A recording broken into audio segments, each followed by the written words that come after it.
Bienvenue à tous et à toutes cette semaine sur ma chaîne. Et puis, cette semaine, on reçoit une invitée de qualité sur la chaîne. Donc, la vidéo qu'on va faire aujourd'hui, on va revenir un peu sur la carrière, comment est-ce qu'on est arrivé dans la politique. On va venir un peu sur le parcours une fois qu'on s'est lancé en politique. Et à la fin, on terminera par comment est-ce que tu vois ça, l'immigration, toutes les politiques qui sont prises tant au fédéral qu'au provincial. Donc, ce serait intéressant d'avoir ton point de vue là-dessus. Mais pour justement que ceux qui regardent la chaîne, ceux qui vont te découvrir pour la première fois, sachent qui tu es, est-ce que tu pourrais te présenter pour nous?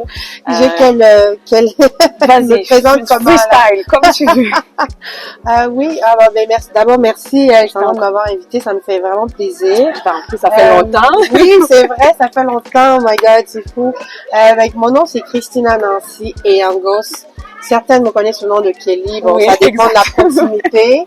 Je suis, je suis quoi, camerounaise, je sais pas quoi dire.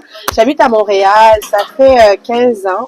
Wow. Je ne réalise pas, mais ça fait 15 ans que je suis venue. Plus que 2010. 2010. Oh, wow. Ouais, okay. En juin 2010, j'ai déposé mes bagages à l'aéroport de Montréal avec ma mère, mes sœurs. Mon père était déjà ici. OK. Mon intégration était difficile. Ah ouais? Mais oui, c'était tout un parcours pas évident. Au début, je voulais rentrer au Cameroun. Je détestais. J'arrivais pas à me faire des amis. Je pense que je comprenais pas le langage. Mes amis étaient en train de faire la fête au pays. Moi, j'étais là. Qu'est-ce que je fais ici et tout. Donc, au début, c'était difficile. Je voulais tout le temps rentrer au Cameroun. Mais après, j'ai comme trouvé mon rythme aussi. D'accord. Et puis, jusqu'ici, ça va. Ouais. Donc, là, tu t'es présenté un peu. Je sais que, moi, je te connais avant la femme politique. Et je sais que tu faisais des études en biologie. Oui. Alors, explique-nous comment on fait pour passer de la biologie, on finit dans la politique, mais ça a été quoi le déclic? Qu'est-ce qui a fait la Christina OK, t'as eu un bac en biologie, oui, hein? Tout à fait. Un bac en biologie. Comment est-ce qu'un matin je me lève et puis je me lance dans la politique? Yeah, c'est une bonne question.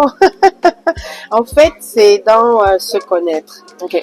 Moi, je me connaissais pas vraiment au début quand je suis arrivée à 15 ans. Wow. C'est très jeune, c'est pas à cet âge-là tu ne sais pas entre qui tu es, ce que tes parents veulent que tu sois, ce que la société, tes amis, tu absorbes tellement d'informations que c'est dur de savoir qui on est à l'intérieur. Moi, j'ai toujours su que j'aimais parler, j'ai la parole facile et tout. Je suis allée en biologie parce que j'étais bonne en bio au Cameroun. Okay. J'étudiais la section anglophone. J'ai fait un GCA Ordinary Level avec 10 papers que j'ai eu mon GCA. Ben là, c'est bon parce que je sais. Concordia, right? Ouais, exactement. Je me disais, OK, maintenant je comprends. C'est ça, j'ai fréquenté au lauréat au Cameroun. Bon, si tu as des Camerounais, je connais les lauréats quand même. Et puis à l'Étoile aussi, où j'ai eu mon GCA en section anglophone, parce qu'à l'époque, il n'y avait pas beaucoup de collèges à Douala qui avait la section anglophone. Okay. Donc, j'ai fréquenté à l'Étoile et à Dauphine, donc bon. Ça, je connais Dauphine. C'est ça, où j'ai fait mon GC 10 papers et j'étais très bonne en biologie, en chimie, en mathématiques, donc tout ce qui est, on va dire, D au Cameroun. Ouais, c'est ça, c'est en francophone. Ouais, c'est ça, donc c'était vraiment, c'était une suite logique pour moi d'aller en biologie quand je suis arrivée ici à l'université. Sauf que pendant mon bac, je dirais que j'ai j'ai appliqué, j'ai soumis des candidatures dans des gens coutus, bon, les pharmacies d'ici au Québec, en biologie, right, je voulais travailler en pharmacie, pharmacologie, quelque chose comme ça. Mais j'envoyais des CV, personne me recrutait, personne. Un jour, quand je suis allée à une entrevue, j'ai soulevé cet enjeu-là au pharmacien. Je lui ai dit, je suis un peu découragée, ça fait des années que j'envoie des CV. Et ce qu'il m'a dit, c'est que pour les propriétaires de pharmacie, ce n'est pas avantageux pour eux d'embaucher quelqu'un qui a un bac en biologie. Ah ouais? Oui, parce que c'est une échelle salariale.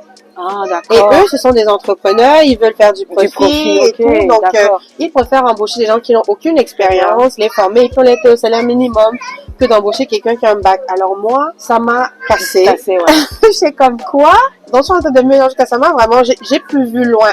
D'accord. C'est comme, OK, non, on laisse tomber. Et puis, ajouté à ça, quelques mois après, j'ai travaillé dans un laboratoire. Et c'est là où la côté de personnalité est sortie. Okay. Parce que dans ce laboratoire-là, c'était le silence radio. D'accord. C'est-à-dire, on travaille chacun dans son truc. C'est ça, de 8h à 16h. Et puis même au dîner, à la pause, dans la salle où on est censé parler, c'était comme une infraction quand tu parlais. C'est-à-dire, les gens sont tellement... C'est très scientifique, donc antisocial un peu. Et moi, j'arrive là, je veux bavarder. Tu détonnais un peu dans le décor. Okay. J'étais toujours dans la liste des bavards au Cameroun, donc regarde, ça n'a pas vraiment changé. Et j'ai compris que c'était pas fait pour moi. Okay. Donc j'ai commencé à m'impliquer dans faire des activités bénévoles. J'ai fait énormément plus de 200 activités de réseautage que j'ai fait pour rencontrer des gens. Et j'en ai rencontré. Et c'est à travers mon réseau que j'ai intégré la politique. Ok, d'accord. Ma prochaine question, c'est, parce que je vois que tu es conseillère politique, c'est quoi qui t'a motivé à travailler auprès d'une députée? Est-ce que c'est cette députée-là en particulier ou est-ce que elle s'est présentée à toi comme ça? Si c'était pas elle, c'était un autre. Comment se fait le déclic, la rencontre? En fait, le départ, même, c'est que j'avais commencé à appliquer au fédéral. J'avais commencé à travailler au fédéral au niveau du premier ministre Justin Trudeau, avec qui j'ai eu vraiment une belle opportunité de travailler. Pour le provincial, c'est Dominique Anglade, l'ancienne chef du Parti libéral du Québec et chef de l'opposition officielle, qui m'a recrutée. Okay. Et ça a été la députée, le personnage Dominique Anglade, qui est un emblème au Québec, qui est une femme exceptionnelle. J'avais l'opportunité d'être mentorée par elle. Okay. C'est sûr que j'aurais dit oui. Mais quand j'ai commencé à travailler pour elle, je savais pas c'était quoi une conseillère politique. D'accord. Donc, tu as appris pendant que tu étais dans la fonction, 100%. Puis tu continues d'apprendre. Ouais. Je pense que c'est des postes où tu peux pas dire que tu as la science infuse. Exactement. Et c'est quoi ton quotidien en tant que conseillère politique? C'est quoi une conseillère politique? Qu'est-ce que tu fais concrètement? Je représente beaucoup la députée. D'accord. C'est-à-dire les députés, eux, ils sont ici à Québec. Ok, oui. Ils siègent ici à l'Assemblée nationale, sauf qu'ils sont élus à l'extérieur de Québec. Dans le cas de Madoua, qui est ma députée, elle est élue à Montréal-Nord d'ailleurs. Okay. Donc, elle n'est pas souvent là parce que ils doivent siéger ici, ce lieu de travail. Donc, quand elle n'est pas là, c'est moi qui la représente. Okay, donc, quand on l'invite dans des événements, dans les rencontres locales, donc là où elle est élue, les institutions, c'est moi qui vais en son nom. Je représente la députée, je fais des discours pour elle ou à sa place, je vais à des inaugurations d'événements, je vais la représenter dans des rencontres. C'est une partie. L'autre partie, c'est de faire aussi le lien entre les institutions et la députée, vu qu'elle n'est pas souvent ni sur le terrain. Donc, moi, je suis ses yeux et ses oreilles sur le terrain. Okay. Quand je vais à des rencontres, et puis elle a des dossiers. Donc, quand il y a un enjeu en lien avec ces dossiers, je ramène ça à elle. Et elle ramène ça auprès des ministres, députés et tout. Donc, oui. Okay. C'est vraiment une voie entre le peuple et les élus. D'accord. Je fais ce lien-là. Je sais, il y a quelques années, parce que ma petite sœur était ici, elle habitait un coin ici dans la ville de Québec où je pense qu'on appelle ça circonscription, je sais pas trop. Elle est sous un député, tu vois. Et souvent, quand tu as des problèmes en tant qu'étudiant international, que tu veux écrire à ton député, en fonction de ta zone où tu te trouves, on te demande de contacter ton député. Est-ce que tu t'es déjà retrouvé, je pose une question comme ça, en tant que conseillère politique de Madame Anglade, est-ce que tu as déjà été confrontée à des problématiques où tu as des personnes qui sont dans sa circonscription, qui te contactent par rapport à des problèmes vraiment ponctuels, ou c'est vraiment plus dans du général que tu... C'est tout, on fait de tout. Okay. De l'éducation, donc le cas de l'éducation supérieure, les étudiants étrangers, il y a le logement. Les gens qui nous contactent parce que se sont fait évincer de leur logement, ils contactent le bureau député. Il y en a qui n'arrivent pas à toucher leur assurance chômage, leur bien-être social, ils contactent le bureau député. C'est vraiment vaste. Ça va dans tous les sens, tant que c'est une compétence provinciale. Ok. C'est ça. Et en quoi tu dirais que ce que tu fais actuellement pour la députée serait différent de quand tu as travaillé avec le premier ministre, ou c'est quoi les trucs qui sont à peu près pareils? Là, c'était le fédéral, là, c'était le provincial, mais est-ce qu'il y a des choses qui se ressemblent? Est-ce que c'est totalement différent? Il y a beaucoup de choses qui se ressemblent. C'est sûr qu'ici, c'est plus proche. Moi, je trouve que le provincial, c'est plus proche des gens. Okay, Le fédéral, c'est trop large. C'est comme tout un pays. C'est un mammouth, comme on dit. C'est très long avant de changer les choses, avant de sentir le concret. Et puis, quand j'étais au fédéral, c'était aussi dans les opérations avec le parti politique. Donc, il y a aussi cette différenciation à faire entre le parti politique versus l'Assemblée nationale qui est neutre. D'accord. Alors ça, c'est aussi une différence à faire. Quand tu travailles pour un parti politique, ça veut dire que c'est le parti politique qui te paye, comme c'était mon cas. Alors là, c'est très partisan. C'est ça le terme, la partisanerie. Donc, tu portes du rouge. Ben, pas pour dire littéralement, mais je veux dire, toutes tes décisions sont imbibées de la ligne du parti politique. Quand tu travailles pour l'Assemblée nationale, comme actuellement, je travaille avec, que ce soit avec Dominique ou Madoua, c'est l'emblème, c'est l'Assemblée nationale. L'Assemblée nationale, c'est la structure de citoyenneté et de neutralité politique. Donc, c'est ça la différence entre, là, j'ai dit partisanerie, donc un parti politique, et l'Assemblée nationale qui est la neutralité. Okay. Alors, quand on sert les gens, bon, je dis sert, c'est-à-dire quand que ce soit l'étudiante internationale qui vient me voir, la mère monoparentale qui vient me voir parce qu'elle n'a pas touché ses allocations, quoi que ce soit, je la sers en tant qu'une employée du gouvernement. Parce que l'Assemblée nationale fait partie du gouvernement. Et non pas, elle ne vient pas me voir pour mon allégeance politique. Elle vient me voir parce que moi, je vais l'aider à accéder au ministère. Parce que nous, on a des accès directs à des ministères. Si moi, j'envoie un courriel à un ministère, ils vont me répondre dans 24 heures. Si toi, ou la citoyenne, ou l'étudiant envoie un courriel, ça va lui prendre 3, 4, peut-être 1 an pour recevoir une réponse. D'accord, parfait. Pour fermer cette parenthèse-là, donc tu es quand même issu, comment je peux dire, d'une minorité visible, de l'immigration. Toi, quel est le conseil que tu donnerais à la personne qui, par exemple, vient d'arriver au Canada, qui est étudiante, ou quel conseil tu donnerais à quelqu'un qui est issu des mêmes couches que nous, l'immigration et tout, qui voudrait peut-être se lancer en politique comme toi? C'est comme le conseil d'une grande sœur à la petite sœur ou au petit frère qui te regarde, ce serait quoi? Ce serait de sortir de sa zone de confort. Ça, c'est le premier conseil, c'est d'aller parler aux gens. On est souvent intimidé quand on ne connaît pas quelqu'un ou autre, comme on manque d'informations, comme on disait tantôt. Alors, ça nous retient, ça nous enferme dans une aise. Et moi, ça a été ça mon déclic, c'est d'avoir eu le courage de poser une question à quelqu'un, de dire, comment tu as fait pour arriver là? Des fois, on est gêné parce que ça ramène un peu une connotation de nous en tant qu'inférieurs, mais ça ouvre une opportunité. Comme je dis, moi, j'ai appris qu'au Québec, en fait, c'est aussi l'intégration. J'ai appris en échangeant, en côtoyant beaucoup de Québécois, c'est que leur culture, ils apprécient quand on les pose des questions parce que ça démontre un intérêt. Et ça, c'est comme quasiment un compliment. C'est comme si tu leur donnes un compliment. Et vu que je suis une personne curieuse, dès que j'ai appris qu'ils aiment ça, je me gênais pas. C'est comme lâché. Parfait, allons-y. Et moi, c'est ce que je dirais aux gens, c'est oui, c'est bien de rester dans notre communauté camerounaise, nos amis.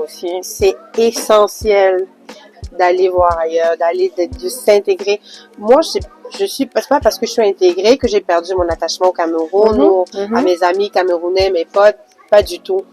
Mais mes opportunités, mon réseau professionnel, il y a très peu de Camerounais. C'est ça. C'est beaucoup toute autre nationalité. Merci d'avoir partagé ce point-là. Donc, on a un peu brossé ton parcours, ton arrivée ici, une partie de ta carrière. Là, on va rentrer dans la partie, tu travailles encore pour des personnalités politiques influentes. Donc, du Premier ministre Justin Trudeau à Madame Anglade. C'est quoi les émotions, quand tu te retournes sur ton parcours, c'est quoi les émotions ou tes impressions? C'est quoi ton sentiment d'être au quotidien de ce genre de personnes? Qu'est-ce que ça t'inspire? Je dirais, au niveau de mon sentiment intrinsèque, c'est vraiment la fierté.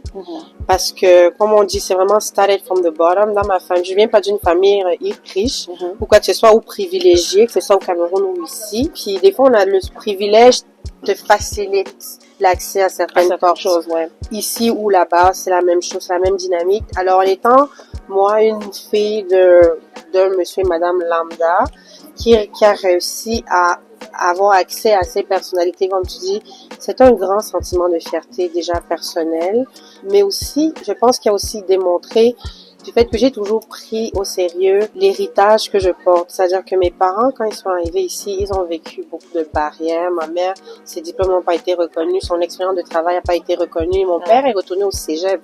Mon père travaillait au Cameroun, il était ingénieur pour une société, il est arrivé ici, il allait au cégep. Bon, je sais que comme c'est quand même des ingénieurs, ils sont beaucoup contingentés. Ça, écoute, mon père est retourné au cégep, il a fait Polytechnique, il a fait une maîtrise au HEC. Il est retourné à zéro, comme on dit. Ma mère aussi, elle était greffière au Cameroun, elle est venue, on a refusé totalement. Et donc, elle n'avait plus le goût d'aller à l'école. Elle s'est dit, moi, je vais juste travailler et mes enfants vont se charger de briser ces portes-là. Alors, j'ai toujours porté ça en moi, me dire, mes parents ont subi. Toi, tu ne veux pas. Ils se sont sacrifiés, comme tous parents, se sacrifiés pour que leurs enfants n'aient pas à vivre les mêmes barrières. Alors, je pense que ça a aussi été beaucoup une motivation pour moi. À chaque étape, et à chaque fois que j'ai senti la peur de faire quelque chose, je pensais à ma mère, mon père, ou bien mes sœurs qui sont restées au Cameroun, ou mon frère qui est monté. Je pense à toutes les personnes qui n'ont pas le même privilège que j'ai. et ça me booste. booste. Ouais, 100%. Ok, parfait. Comment tu dirais que le leadership de Monsieur Trudeau ou de Madame Anglade a ou influence encore ton parcours? C'est quoi travailler avec le Premier ministre? Mais c'est beaucoup travailler aussi avec l'entourage, hein, Okay. parce que il a une chef de cabinet, une chef adjoint, il y a énormément de gens autour. Là. Okay. Fait que lui, tu le vois une fois en passant. Ah, ok. Parce qu'il est souvent hors du pays, il est partout. Alors, on le voit souvent dans les rencontres, dans nos parties de Noël, nos parties d'été, les barbecues et tout. Mais c'est beaucoup tout l'entourage. Moi, je te dirais, j'ai beaucoup plus aimé mon expérience avec Dominique parce qu'il y avait cette proximité. Okay. Il y a moins de voyages, c'est au Québec. Elle va à Québec, elle à Montréal. Okay. Des fois, il voyage, mais là, on était dans le même bureau. Son bureau était à une porte du mien. Et le fait que c'est une femme à la fois tellement intimidante de l'extérieur, mais tellement drôle. Genre, on riait, on dansait au bureau, c'était fou en fait. Alors, c'était très personnalisé avec elle. Comparé à Justin où c'est très éloigné, comme je disais, c'est trop exactement. Puis, un homme, tout c'est comme, c'est plus, il y a plus de codes, tu vois, versus Dominique, c'est une femme, elle est plus laid back. Les femmes, des fois, savent certaines.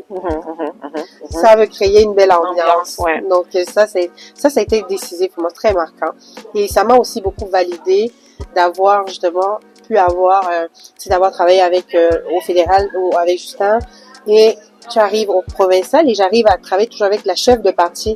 Ça m'a aussi, tu sais, ça vient valider beaucoup d'émotions. Quand on a parlé de l'imposteur, c'est venu aussi m'aider à combattre l'imposteur en moi, de me dire, mais je mérite deux chefs de parti peuvent pas. C'est ça, il y a quelque chose en moi forcément.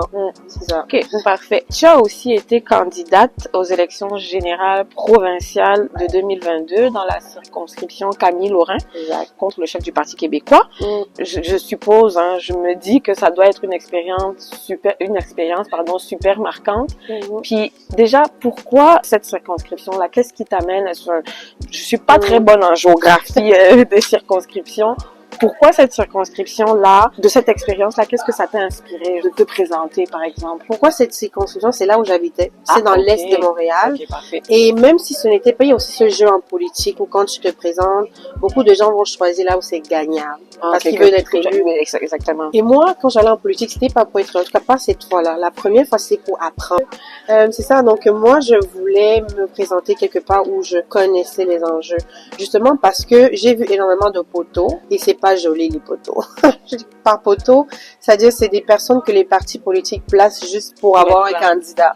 Mais on n'a aucune foi en toi. On sait que, regarde, tu ne vas rien gagner là. Et moi, je voulais pas vivre cette expérience-là en tant que première expérience politique. Moi, je voulais vraiment être quelque part où si je vais dans un débat, je peux pouvoir parler parce que je connais les réalités. Exactement. Versus on te ship quelque part, tu as une étape de plus où tu dois apprendre, tu vois. Donc moi, je partais avec cette longueur d'avance que moi j'avais, mais qui était plutôt perçue comme un désavantage. Ah ouais? Oui, parce que il y avait aucune chance que je gagne mon élection contre un chef de parti. C'est presque impossible de battre un chef de parti. Historiquement, très peu ont réussi à battre, même si c'est un chef de l'opposition, c'est très difficile de battre un chef de parti. Donc, pourquoi les gens font des votes de confiance ou c'est quoi? Les gens, en général, parce que le chef, lui, va se présenter là où il sait qu'il va gagner. Ok, bon. Donc, c'est ça. Que tu es déjà Exactement, parce que lui, les calculs sont déjà faits. Il a une certitude de gagner là où il va. Donc, si toi, tu te retrouves en face de lui, tu as aussi une certitude de perdre. Ok. À moins qu'il y ait vraiment un retournement, un alignement miraculeux. Exactement. Donc, moi, je savais que j'allais perdre. Alors, je voulais donc faire le plus, tirer le maximum de l'expérience. C'est ce que j'ai fait. Pour moi, j'ai gagné parce que à la fin de l'expérience, justement, on peut revenir au secteur, c'est l'Est de Montréal. Comme je dis tantôt, pour les gens de Montréal, un peu au métro Honoré-Beaugrand. Bon, ceux qui habitent là, beaucoup de gens me disent, qui ont vu mes pancartes. Donc, c'est un secteur que je connaissais très bien. Donc, je savais que j'étais pas dépaysée et ça me consolait. Et aussi, c'était pas loin de chez moi. Donc, je pouvais sortir chez moi, faire du porte-à-porte, rentrer chez moi sans avoir voyager. Donc, il y avait aussi un peu ce confort que j'ai gardé pour moi. Et voilà, c'est pour ça que j'ai choisi ça, ce comté-là. Ouais. Il a essayé de m'embaucher en passant. Ah bon? Clairement, j'ai refusé. C'est le Parti québécois. Ça s'aligne pas avec mes valeurs, mais j'étais très appréciée par son offre. Ok, parfait, c'est bon. Donc, comme quoi, c'est pas parce que on est en opposition partisane avec quelqu'un d'autre qui ne peut pas vouloir nous débaucher. Tout à fait. Ok. Donc, on va entamer la dernière partie de l'interview. On va un peu... déjà, c'est la première fois que sur ma chaîne, je reçois quelqu'un qui flirte de très près avec les politiques. Donc, c'est bon que tu sois ici.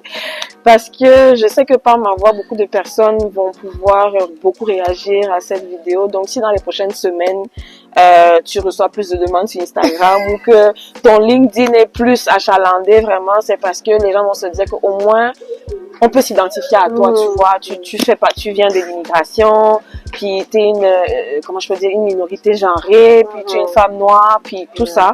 Donc, on va parler, on va toucher à l'immigration. Là, je demande vraiment ton avis personnel. Je ne parle pas à la conseillère. C'est quoi déjà ton point de vue sur les politiques actuelles qui concernent l'immigration, tant au fédéral qu'au provincial? Tout ce qui touche, je pense que tu es assez au fait de, on veut couper au niveau des étudiants internationaux, on veut couper au niveau des demandeurs d'asile, des résidents temporaires, le travail. Donc, c'est un peu tout ça. Ok, c'est une bonne question. Personnellement, moi, je pense que le Canada a cessé de se développer. Il y a eu un arrêt sur beaucoup de choses, encore plus depuis la pandémie. Ce qui fait en sorte que l'Eldorado, ou la perception de l'Eldorado à l'époque, en 2010, quand moi je suis arrivée, on est déjà extrêmement loin de ça. Parce que on n'y a pas eu d'investissement, que ce soit humain ou d'infrastructure. Donc maintenant, au niveau du Québec, moi je pense que je ne veux pas faire de partisanerie, mais c'est la réalité. Sauf que c'est pas tout le problème. Je pense que depuis que la CAQ est au pouvoir, les choses sont plus difficiles parce que c'est un gouvernement où il y a peu de gens de diversité, donc ils ont moins de sensibilité assez problématique sur ces enjeux-là. Ils ne les connaissent pas. Donc c'est facile d'enlever de l'argent en se disant, on ne comprend pas l'impact et les répercussions sur les gens au-delà d'un dossier d'immigration, tu vois. Donc pour ce qui est de l'emploi, je pense que ça, c'est un peu plus une dynamique. C'est difficile de prévoir le marché de l'emploi et tout ça, donc c'est plus difficile. Surtout à Montréal, les quartiers au Québec, les grands centres qui surchauffent, surtout Montréal, ça surchauffe. C'est plus difficile aussi. Je pense que le gouvernement a peu de choses qu'il peut contrôler ou pour ça, c'est surtout la plupart des emplois, c'est aussi dans le privé. À part si tu veux travailler pour le gouvernement, ça c'est d'autres étapes plus loin. Mais pour ce qui est de l'éducation, je pense que le gouvernement du Québec, les ministres actuels sont très malsains envers les étudiants internationaux. Et je pense que ça part aussi de l'ignorance. Beaucoup de l'ignorance, il y a beaucoup de peur de l'autre. Je veux dire, il y a du racisme partout. Je pense pas que c'est le racisme qui motive les décisions. Mais je pense que c'est peut-être l'ignorance. Le fait qu'autour de la table, quand on prend des décisions, il y a personne qui va parler pour ces communautés-là pour dire, ne faites pas ça parce que ça va impacter ci, ça va impacter ça. Donc, ils ont un angle mort, là. Et c'est ça qui manque. C'est pour ça que certaines politiques, certaines décisions, certains programmes sont juste annulés, barrés, les dossiers sont rejetés. Il n'y a pas cette diversité autour de la table. Et comment tu prévois, au vu de ce que tu es en train de dire, comment tu prévois les prochaines années qui vont venir? Ça va être de plus en plus difficile parce que ce moment, les gens parlent de beaucoup les refus partout. On a l'impression que certains ne regardent même pas en train de faire des refus. Et là, je voyais dans les informations que justement, l'immigration et réfugiés Canada, il y a comme une suppression de près de 3000 postes qui arrivent. Comment tu penses qu'on s'enligne? Honnêtement, ça va être très incertain. Moi, je pense que les gens qui arrivent au Canada devraient avoir aussi un esprit plus ouvert. Parce que beaucoup de gens viennent au Québec directement, peut-être la langue, la ville de Montréal est très internationale. Donc, les autres villes n'ont pas de réputation. Pourtant, gagneraient à être connues.